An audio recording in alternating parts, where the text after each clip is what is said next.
Pourquoi notre pays ne fonctionne pas bien?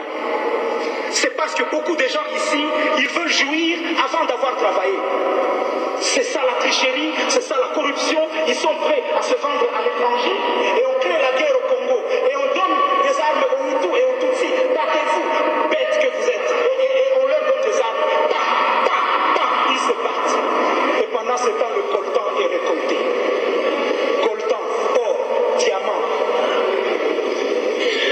Vous avez vu mon geste?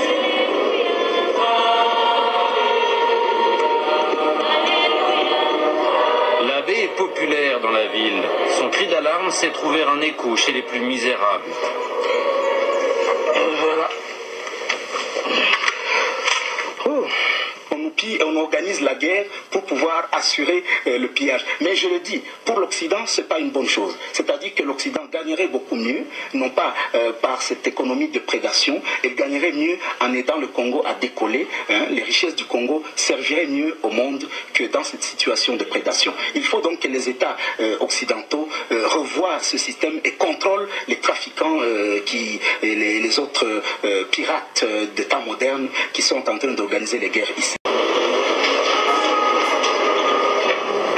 L'abbé Jean Bosco, lui, répertorie ses crimes, pour que peut-être un jour les tortionnaires soient traduits, avant la justice divine, devant celle des hommes, pour leur barbarie qui dure aujourd'hui encore.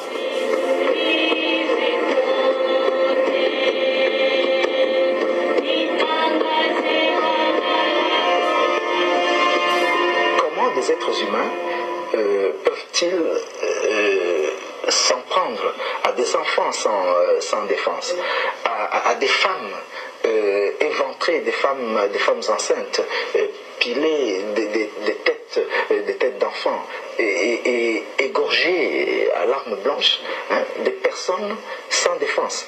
Ce qui entretient ces groupes armés, c'est le fait qu'ils peuvent accéder au capital. Ils peuvent accéder au capital grâce aux minéraux qu'ils récoltent et qu'ils parviennent à vendre. Lorsque vous voyez de telles choses, vous vous demandez justement ceux qui leur achètent leurs minéraux ou les produits de leur rapine, est-ce qu'ils ont une conscience? Regardez ce qu'ils font. La meilleure alliée de l'abbé, c'est cette femme, Christine Descrever-Schuller. C'est la fille d'un planteur belge et d'une cueilleuse de thé congolaise. Elle dirige aujourd'hui une association d'aide aux femmes victimes de la violence. Elle dénonce les fameux rebelles rwandais qui contrôlent les mines. Ces femmes sont des miraculées. Elles viennent tout juste d'échapper aux griffes de leurs tortionnaires Hutus. Toutes ont été violées à de multiples reprises par les hommes de ces groupes rebelles. Cécile était une jeune fille de 16 ans.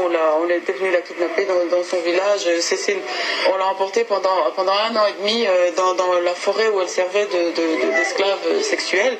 Et un jour, elle a réussi à fuir avec sa grossesse. Et voyez le petit produit du viol. C'est la petite Sylvie. On a pris ma mère et mes 2 frères. Mes 2 frères ont allé faire l'exploitation des mines là. Il y avait des mines de coltan. Est-ce que vous avez travaillé dans la mine? Non, c'était des soldats. Ils étaient pris comme des esclaves pour aller travailler là à la coltan. Et une fois tu es fatigué, on te donne les serments et la vie se termine comme ça. Soit ils vous brûlaient vivant, soit ils vous découpaient à la machette, soit au couteau. Et si vous aviez de la chance, ils vous tiraient une balle dans la tête. C'est dommage qu'elle parle pas français. Oui, ils ont beaucoup de mines, beaucoup. Et il y a des gens qui viennent ici en ville, qui les apportent de l'argent là-bas. Ils les donnent des mines. Puis aussi, ils viennent ici en ville pour vendre ça. Dans une région où l'horreur est partout, Christine est souvent leur seul recours. Chaque mois, elle donne 10 $, 7 € à chacune d'entre elles. Une somme importante ici. Voilà. Comme ça, signé pembeni ya jina yako. Ce que les femmes, par pudeur, n'avouent pas, Christine ose le dire. Le viol ici est une arme de destruction massive. Il faudrait créer de nouveaux mots pour qualifier ces viols, parce qu'on a des femmes qui nous arrivent et qui disent si seulement ils nous passaient dessus, même à 40, infection ou pas, on n'en parle pas. Mais les femmes sont complètement démontées, détruites. détruites. Il y a des viols rituels sur les bébés, les très vieilles femmes, donc personne n'est épargné, même sur les garçons. Il y a aussi des viols qui sont accompagnés d'une telle violence pour détruire, c'est comme pour détruire le moteur de la société qui est la femme. Parce qu'on ne nous fait plus, pardonnez-moi, le plaisir de nous violer normalement. On nous introduit des baïonnettes, des bâtons, des plastiques chauds.